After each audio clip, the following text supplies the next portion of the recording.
Hi, I'm Dan Collins, a Sacramento, California licensed real estate broker and licensed general contractor who specializes in selling properties and probate. I am highly experienced in administering probate estates. I recently published a book entitled Probate and Trust Estate Administration Tips and Tricks, which is available on Amazon. I have developed effective systems to position and sell probate properties that can sometimes save you 4 to 6 months of time.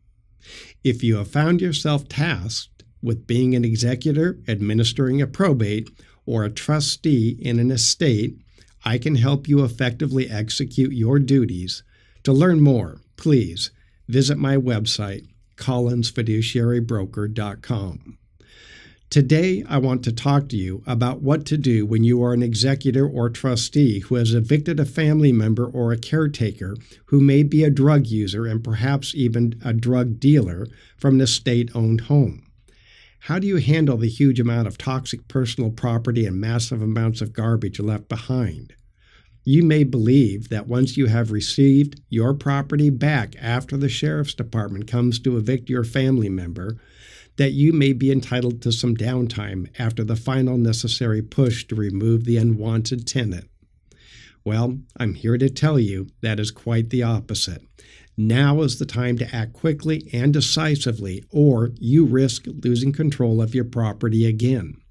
And this is because a home occupied by drug addicts often serves as a place where drugs are dealt too.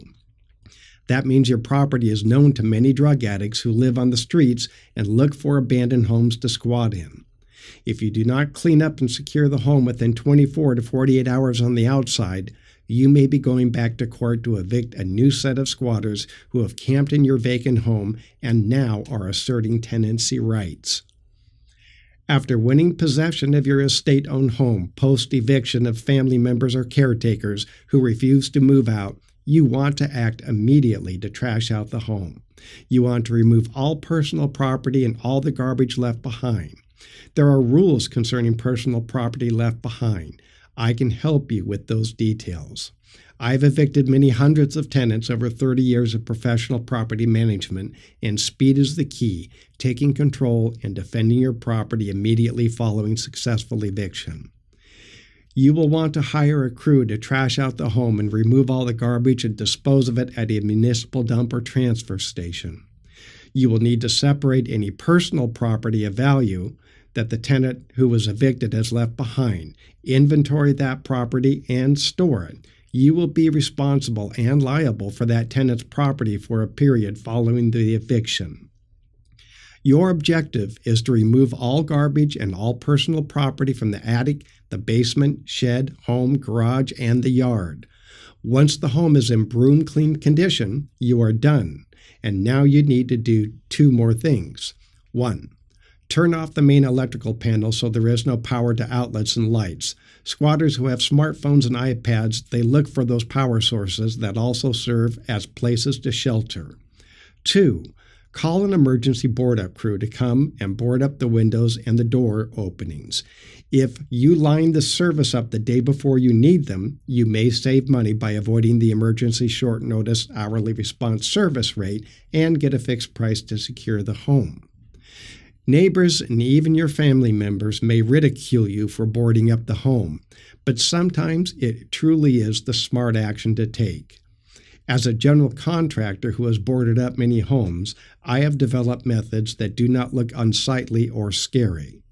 Securing your home to a level where drug addicts and squatters can't get back in may result in even a larger problem than the one you just cleared up. Finally, depending on what type of drugs and how the drugs were ingested in your home, it may be prudent to have the home tested for drug contamination. I have direct experience with methamphetamine-contaminated properties, and if the contamination level is high, it can be a very serious abatement issue. Meth contamination is something that must be disclosed to potential buyers. You want to avoid getting sued after the sale. It is always better to test and take steps to remedy the problem than to hope no one finds out. My name is Dan Collins.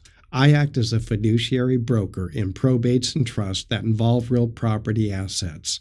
If you would like to contact me directly to discuss your property issues in your estate, I'm available by phone at 916-215-2042. To learn more, please visit my website, collinsfiduciarybroker.com. Thank you for joining me today.